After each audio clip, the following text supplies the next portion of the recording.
आरिफ, आपका बहुत बहुत स्वागत। आप ये जो क्रेन है, सारस क्रेन, इससे आप जाकर के मिले। सारस से दूर रहकर आपने क्या महसूस किया है आरिफ?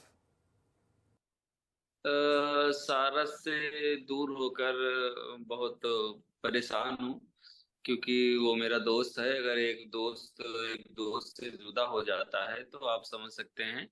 और जब से वो वन विभाग घर से लेकर गई है हमारे सारस को, जो मेरा दोस्त था, तब से अभी भी हम घर नहीं गए हैं। आरिफ, सारस से आप मिले, हमने उन तस्वीरों में देखा, तो आपको देख करके उसका रिएक्शन क्या था? कुछ तो हमको देखने को मिल रहा है, कुछ चीजें वीडियो में शायद नहीं आई होंगी, तो अगर आप बताना चाहें।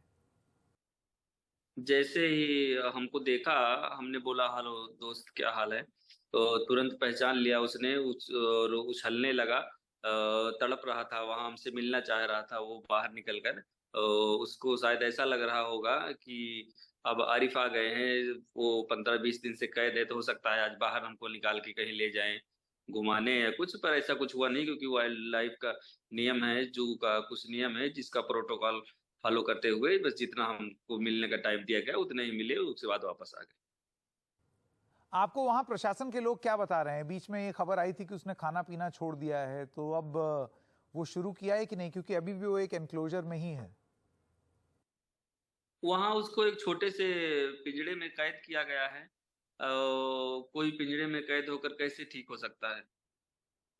जी आरिफ, देखिए, हालांकि ये लगाव और ये प्यार और ये स्नेह तो हमने देखा, दुनिया ने देखा आपका और सारस क्रेन का। लेकिन शायद आप भी इस चीज से भली भांति परिचित होंगे कि सारस क्रेन एक पालतू जानवर नहीं है, एक पालतू पक्षी नहीं है। उसको आप घर में नहीं रख सकते। उसकी जगह जंगलों में ही है, उसकी जगह एक वाइल्ड लाइफ सेंचुरी में ही है। तो इस लिहाज से आपको नहीं लगता है कि यही होना उचित था? नहीं नहीं, उसको हमने घर में नहीं रखा था, वो सिर्फ मेरा एक दोस्त था। और रहता वो जंगल में ही था। जब उसका दिल करता था, भूख लगता था, तो मेरे दरवाजे पे आके खड़ा हो जाता था, वो खाना खाता था, फिर अपने परिवार में जंगल में चला जाता था। आरिफ, मैं आपसे ये जानना चाहता हूं कि आप क्या करना चाहते हैं? आप क्या चाहते हैं कि सारस के साथ अब क्या हो? नहीं नहीं, उसको जिस तरह क्वारंटीन खत्म हो गया तो उसे आजाद कर देना चाहिए। और मेरी यही दरख्वास्त है, उसको आजाद कर दे। किसी जो है पश्चिमी बिहार में उसे शिफ्ट कर दें, जहां वो पहले जैसी जिंदगी जी सके। अगर उसका दिल करेगा, अगर वो आना चाहेगा, तो फिर जहां उसको शिफ्ट किए रहेंगे वहां से उड़कर वो अमेठी आ सकता है। आपने आरिफ अभी ये बोला कि ये जंगल में ही था और आपसे बस मिलने आ जाता था, तो मैं बस सोच रहा हूं ये आपसे पूछ दूं, आपका घर जंगल से कितना दूर है? जंगल मेरे घर से थोड़ी दूर पे है, 1 से 1.5 किलोमीटर दूर पे। तो आरिफ, आप चाहते हैं कि सारस को वापस शिफ्ट कर दिया जाए? कहीं भी पूरे उत्तर प्रदेश में ढेर सारे पक्षी विहार हैं, कहीं भी शिफ्ट कर दिया जाए।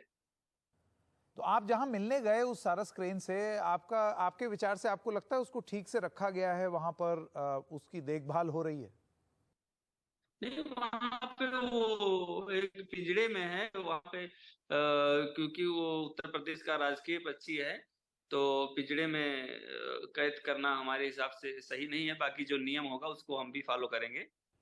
जो मैं समझ पा रहा हूं आरिफ, आपका ये कहना है कि सारस क्रेन को एक जगह बांध के ना रखा जाए, उसको जंगल में छोड़ दिया जाए कि फिर वो जहां जाना जाए अपना चला जाए। जी जी, जैसे आम तौर पर सारस रहते हैं उसी तरह जो है वो भी रह सके, या कहीं ढेर सारे सारस हो उनके बीच ले जाके उसको रिलीज कर दिया जाए, जैसी मतलब नियम कानून जो हो उसी हिसाब से। तो आप जो सारस से मिले हैं वहां वो किस कंडीशन में था? जहां पे है, एक एक पिंजड़े में वो कैद है, उसमें और कुछ नहीं है, सिर्फ अकेला वही है। आरिफ, अखिलेश यादव से लेकर के वरुण गांधी सब ट्वीट कर रहे हैं इन तस्वीरों को। इससे पहले भी अखिलेश यादव जो हैं वो आपसे मिलने भी आए थे जब सारस क्रेन अमेठी में आपके साथ था। आपको लगता है ये मुद्दा धीरे धीरे राजनीतिक होता चला जा रहा है?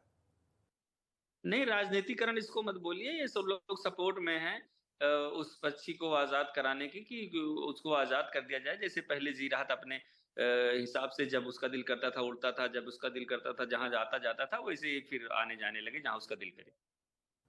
थोड़ा सा अपनी दोस्ती के बारे में बताइए आरफ, कि आपको ये कब मिला सारस क्रेन, और किस तरीके से आपका साथ इसके साथ बना? ये 1 साल पहले हमको खेत में मिला था, इसका पैर टूटा हुआ था। इसका हमने इलाज किया था, इलाज करने के बाद फिर ये जंगल जाता और जब इसका दिल करता हमसे मिलने आ जाता। आरिफ, आप राज्य सरकार या अथॉरिटीज जो हैं उनको कोई संदेश देना चाहते हैं? यही कहना चाहेंगे कि उससे अगर क्वारंटाइन जब खत्म हो जाए उसका, जब जू के डॉक्टरों को लगे अब वो ठीक है, तो उसे कहीं भी किसी भी बर्ड सेंचुरियन में जाके रिलीज करते हैं। एक बार फिर से मैं आपसे जानना चाहता हूं कि जब वो आपसे मिला तो उसके उसके रिएक्शन में आपने कोई चीज नोटिस की, कुछ अलग? तुरंत पहचान गया वो उछलने लगा। मैंने उसे उड़ने के लिए बोला तो उसी पिंजड़े में उड़ने लगा। मैंने उसे उछलने के लिए बोला तो उसी पिंजड़े में उछलने लगा। तो ये सारस क्रेन से अब आपका, जब आप साथ में थे उसके बाद ये कितने दिन का समय हो गया है अलग हुए हुए, और क्या बिल्कुल वैसा ही एहसास हुआ जैसे कि पहली बार मिले थे? 21 तारीख को वो मेरे यहाँ से ले जाया गया था। जो हमारे घर के पास खेत है उसी खेत में था। 21 तारीख को ले जाया गया। 21 तारीख के बाद आज पहली बार मिलने का मौका मिला था हमको। मेरा आखिरी सवाल आरिफ, अब फिर कब मिलने आएंगे आप अपने मित्र से, दोस्त से? नहीं, क्वारंटीन में कौन मिल सकता है? क्वारंटीन खत्म हुआ था परसों, तो कल हम गए थे मिलने के लिए। अभी आज हमने कहा आप दोबारा कब आ सकते हैं, तो बोले कम से कम 15-20 दिन बाद आइए। हम से सर 2-3 दिन में आ जाए, तो वहाँ डॉक्टर साहब बोले नहीं नहीं मिल सकते अभी।